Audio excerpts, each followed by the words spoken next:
Hadith 921, Salama radiallahu anha reported that I heard the Messenger of Allah sallallahu alaihi wasallam saying, when a person suffers from a calamity and utters Inna lillahi wa inna ilayhi rajiun, Allahumma ujurni fi musibati wa akhluf li khayram minha. We belong to Allah and to Him we shall return. O Allah, compensate me in my affliction, recompense my loss and give me something better in exchange for it. Then Allah surely compensates him with reward and better substitute. Salama radiallahu anha said, when Abu Salama radiallahu anhu died, I repeated the same supplication as the Messenger of Allah sallallahu alaihi wasallam had commanded me to do. So Allah bestowed upon me a better substitute than him.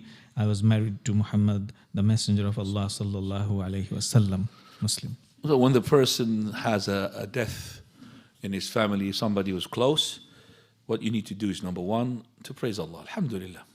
Number two, to make istirja', inna lillahi wa inna ilayhi raji'un. To Allah we belong and to Him we shall return. So this is the first thing that comes to your mind. Okay, no, don't say, why is it him, why he died early, before his age. No, nobody died before his age. He died on the time that he will be dying. Okay, he died for a hikmah of Allah Azza wa Jal. So you just praise Allah subhanahu wa ta'ala and make istirja', and also ask Allah Azza wa Jal to bestow you something better in exchange. And if you direct yourself to Allah subhanahu wa ta'ala with wholehearted sincerity, then Allah Azza wa Jal will definitely give you the thing that you asked for. Sahaba radiallahu anhu were keen to implement the sunnah to the letter, believing in it and hoping for the reward. 922. Hadith 922, Abu Musa al-Ash'ari radiallahu anhu reported, the Messenger of Allah sallallahu alaihi wasallam said, when a man's child dies, Allah the Exalted asks His angels, have you taken out the life of the child of my slave? And they reply in the affirmative. He Azza wa Jal then asks, have you taken the fruit of his heart? And they reply in the affirmative. Thereupon He Azza wa Jal asks, what did my slave say?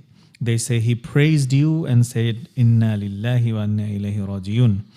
Then Allah says, build a house for my slave in Jannah and name it Baytul Hamd, the house of praise. At-Tirmidhi. So I'm going to tell you the story of this hadith that's before it had been narrated from the Prophet ﷺ. This is from Hamad ibn Salama. From the authority of Abu Sinan. He says that I have buried my son Sinan, and Abu Talha al-Khawlani, one of the great scholars who is, you could say, or the era that is close to the followers. He said he was sitting next to the edge of the grave. So when I wanted to leave, he took hold of my hand and he said to me, shall I give you a glad tiding, O Abu Sinan? I said, yes, please. Said حدثني الضحاك بن عبد الرحمن ابن عروب عن أبي موسى الأشعري, that this person is called الضحاك. He told me from Abu Musa, the companion, Al-Ash'ari radiyallahu anh, that the Prophet sallallahu alaihi wasallam, he had said, and he mentioned this hadith, إذا مات مالت ولد العبد, if the son of a slave of Allah had died, Allah would say to His angel, those angels who had taken his soul, قبضتم ولد عبدي, you took the soul of the son of my slave? They said, yes. And he would say, did you take the fruit of his heart? I mean, the most closest thing in his heart, the most precious. They say, yes. And all these questions are rhetorical. Allah knows. Allah knows that the death is being passed. The death will not be passed without His permission. So he would say, what did my slave say upon this? He said, Hamidaka wa istarja. He had praised you, O Lord, and also he had made istirja', inna lillah wa inna ilayhi raji'un. That's what it means, istirja'.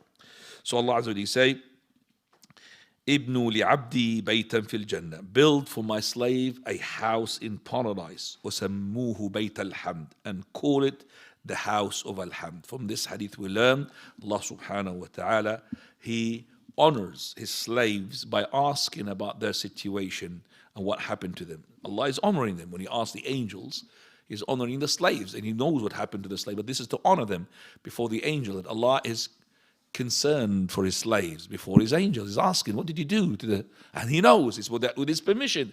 And everything's running by the pen of his, through his knowledge, which is 50,000 before he created heavens and earth. Also Allah subhanahu wa ta'ala, he has also, as well as special care to his slaves into, not giving condolences, but you could say it's a way of calming down the person, settling him after he's having a crisis. Allah subhanahu wa ta'ala is giving him this, look at this mansion, because you have made this istirja', you have made hamd of Allah azza wa jal. So the people of Iman always would elevate with the patience and with the goodwill. They will elevate, yartaqun, always with the patience and also with being pleased with what Allah subhanahu wa ta'ala had bestowed upon them. So he would say, alhamdulillah, wa inna lillahi wa inna ilayhi raji'un. And the recompense for that, house in Jannah, the name of that house, Alhamd. 923.